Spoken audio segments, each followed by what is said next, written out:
বন্ধুরা, তো দেখুন আমার বেল গাছে কত সুন্দর বেল ধরেছে।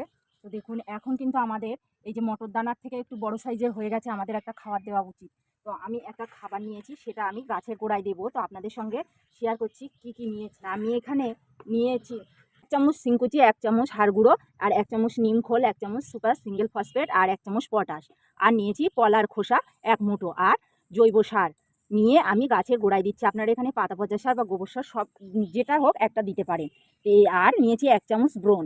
দেখুন এই ধার দিয়ে আমি দিয়ে দিলাম, আর আপনারা এইভাবে ধার দিয়েই দিয়ে দেবেন। আর এখন অবশ্যই আমাদের খাবার না দিলে গাছের ফল ঝরে যাবে, থাকবে না। আর কি কি স্প্রে করব আমরা এখন, সপ্তাহে 1 দিন কি হচ্ছে ফাঙ্গিসাইড, আর 1 দিন কীটনাশক, আর মানে 3 দিন গ্যাপে গ্যাপে আর করব মিরাকুলান আর ব্রোন।